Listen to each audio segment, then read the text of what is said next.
Izina Ange, izina ry'umukobwa uhorana amakenga ku bandi. Ange ni izina rihabwa umwana w'umukobwa ariko kandi nanone rigahabwa umuhungu, rikaba rikomoka mu rurimi rw'ikilatini ku izina Angelus, rikaba risobanura intumwa, rimwe na rimwe tukavuga ko risobanura ufite imico igereranywa n'iy'abamarayika. Nituvuga Ange, wowe witwa Angelique, Angela, Angelo cyangwa se Angel, bitewe n'uko murivuga, bitewe ubwo n'igihugu uherereyemo cyangwa se agace, icyo gihe uze kumva ko nawe ari wowe turi kuvuga. Kuba amazina yanyavugwa mu buryo butandukanye ntibivuze ko bifite ubusobanuro butandukanye. Amazina basobanura kimwe cyangwa se ibiranga Ange ni nabyo biranga Angela cyangwa Angelo. Ubwo rero niwe uze kumva ko turi kuvuga umuntu utandukanye n'uwo uriwe.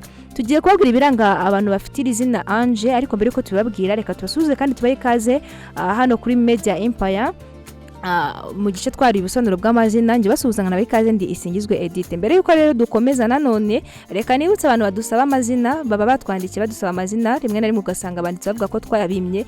Nabwo ariko twayabimye, ahubwo tuba dufite amazina menshi ashoboka tugomba gusobanura. Ushobora rero kuba waradusabye izina cyangwa se kugusobanurira izina ugasanga ugiye ku rutonde rwa kure kubera ko hari benshi bagutanze. Rero nujya ubona izina ryawe ritaragerwaho nukumve ko twabyanze, ahubwo uzajya utegereza kugira ngo turebe ko twarigeraho. Uyu munsi ashobora kuba atari wowe ariko ejo ugasanga ni wowe. Reka twikomereze rero tureka kujya mu bintu byinshi, aho twavuze ko dufite izina Ange risobanura intumwa cyangwa se ufite imico igereranywa n'iy'abamarayika, aho Ange arangwa n'ibintu byinshi bitandukanye. Ubwo turavuga ku mukobwa cyangwa se umuhungu ko twabonye ko iri zina rihabwa abana bombi. Ikindi kandi tukavuga ko bitewe n'uko izina ryawe barisoma cyangwa se uko uryandika ntibivuze ko ibyo tugiye kuvuga bitandukanye n'uko witwa. Ubwo turavuga ku bitwa ba Angela, Angelo cyangwa se n'ayandi twagiye tuvuga mbere. Rero tudatinze, ikintu cya mbere kiranga ba Ange cyangwa se ikintu cya mbere kiranga Ange.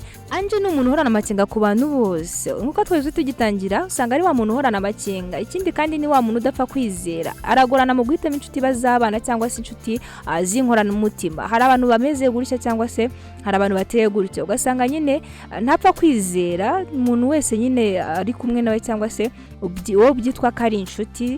Biragora kuba nyine yamugira inshuti kubera ko atamwizeye cyangwa se amufiteho amakenga. Ni umuntu rero ushaka ko yakorana cyangwa se yagendana n'abantu bitwara nkawe, ukabayeho n'abandi bakaba ariko babaho. Ubwo uwo muntu rero mu guhitamo inshuti niyo mpamvu asa nkaho yigengesera cyangwa se abyitondera, kubera ko abantu abashaka ko bamubera inshuti, abashaka ko bagendana cyangwa se bakitwara nkawe bakabaho uko nawe abayeho. Ikindi kiranga ba Ange nuko ari abantu bareba kure.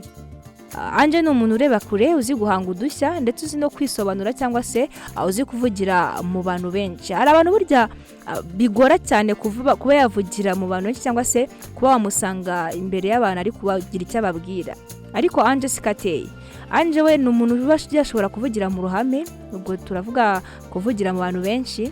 Ikindi kandi akazi guhanga udushya, ni wa muntu nyine wicara atekereza ku cyo yakora cyangwa se wicara atekereza ku kantu gashya yakora gatandukanye n'iby'abandi bakoze. Ikindi kiranga ba Ange nuko Ange ari umuntu usa n'utuje ariko ukunda no gusamara. Ibi bintu rero birajyanirana, ariko ntabwo bijyanirana mu buzima rusange, ahubwo birajyanirana kuri uyu Ange, aho Ange aba atuje. Rimwe na rimwe ushobora kumubona atuje ariko nanone usanga nyine yisanzura mu bandi. Ntabwo ari ugusamara bimwe byo kuba ari imico itameze neza, ahubwo ni kwa kuntu yisanzura mu bandi. Ntabwo ari ukuvuga ngo abafite imico itameze neza. Ni umuntu utuje ariko rimwe na rimwe nanone ugasanga ku rundi ruhande arisanga cyangwa se arisanzura mu bantu agezemo. Ikindi kiranga ba Ange nuko bahitamo umwuga umwe bakanawukora kandi bakawishimira. Hari umuntu buriya uburyo ubura amahitamo akumva ibintu byose nyine yakora kugira ngo ikimuhira bari cyazakomeza, ariko Ange we niba yemeje gukora ikintu nyine aragihitamo ari kimwe kandi agerageze kugikora cyane kugira ngo azabashe kukigeraho. Ikindi kandi agikora akishimiye. Ange kandi nanone iyo agiye mu kintu runaka ashoramo imbaraga ze zose ndetse n'amafaranga. Hari umuntu nanone ujya gukora ikintu ugasanga nyine niba atanashobora kugikora cyangwa se niba atekereza ko kitagerwaho, nta nubwo abigizemo uruhare kugira ngo basi arebe ko byahinduka. Ange rero we niba agiye mu kintu aragishoramo imbaraga zose ikindi kandi aba yanagishoramo amafaranga ariko bikunde nyine cyangwa se akunda agere ku byo yashatse kugeraho. Ange kandi usanga abandi bantu bamwubaha cyane, ariko kandi nanone akunda kugirana amakimbirane n'abantu bakuru kuko atita ku muco na za kirazira. Abantu bakuru ahanini usanga bagendera cyangwa se bakigendera ku mico cyangwa se bayibandaho cyane na za kirazira bitandukanye nuko abana baba batekereza. Rero Ange usanga atavuga rumwe cyane cyane n'abantu bakuru kubera imico na za kirazira. Rero ni wa muntu udashaka gutegekwa cyangwa se kugengwa, niyo mpamvu usanga bagirana amakimbirane n'abo bantu bakuru kubera ko ahanini baba bashaka kumushyira mu bintu by'imico cyangwa se za kirazira. Ikindi kiranga ba Ange nuko iyo Ange yemeje gukora ikintu runaka gikora akaba yanga ibintu bisondetse kandi akubahiriza inshingano afite. Hari abantu nyine baba bumva ko niba bababwiye no gukora ikintu abagikora nyine kugira ngo bikize. Ange rero ntabwo ari ukateye. Ange baba ashaka niba ari ikintu agiye gukora akijyemo wese cyangwa se agikore nk'uko yabyemeje, cyangwa se niba ari icyo asabwa gukora agikore, ariko kandi agikore neza atagisondetse. Rero akaba yubahiriza n'izo nshingano cyangwa se akaba yumva ibyo abasabwa gukora cyangwa se nibwo baba batabimusabye. Rero wabyihaye ariko kumva ko agomba kugikora. Ikindi kiranga Ange nuko ari umuntu ugira umutima woroshye cyane kandi ikintu cyose arakibikana apfa kwibagirwa. Rero icyo byasaba byose cyangwa se niyo cyaba ari ikintu cyose gito abandi bakakibagirwa, we ntajya apfa kukibagirwa. Urumva hari ukuntu abantu bagukorera nk'akantu cyangwa se hari ukuntu bavuga ko abantu babika inzika, ugasanga umuntu hari akantu bamukoreye kakamubabaza, nyine akaba yabibika mpaka. Ange rero nawe nuko nguko ateye, icyo wamukorera cyose nibwo wakita akantu koroshye, usanga nyine ari umuntu ubika inzika cyangwa se umuntu uhora nyine yibuka cya kintu wamukoreye nyine ntajya apfa kukibagirwa. Rero tukaba tuvuga ko ibyo ngibyo ari nko kubika inzika. Rero umutima we uroroshye cyane ku buryo ushobora kubabara vuba. Niyo mpamvu rero ku bantu muziranye na ba Ange biba atari byiza kuba wabababaza cyangwa se wagira ikintu babwira kibakomeretsa nubwo waba ukitirira gitoya, kubera ko icyo gihe babika inzika cyangwa se barakibika cya kintu ntabwo bajya bapfa kukibagirwa. Ange kandi ni umuntu udapfa kwemera amakosa, aba yumva ko ibyo yakoze byose ari byo kuko ahora yifitiye icyizere. Nyine abantu burya bemera amakosa baba ari bakeya, usanga hari abantu nyine bakosa bakumva ko bari mu kuri, ku buryo ushobora kumwumvisha ko yakosheje bikaba ibibazo ahubwo mukaba mwana rakaranye cyangwa se nyine yakurakarira.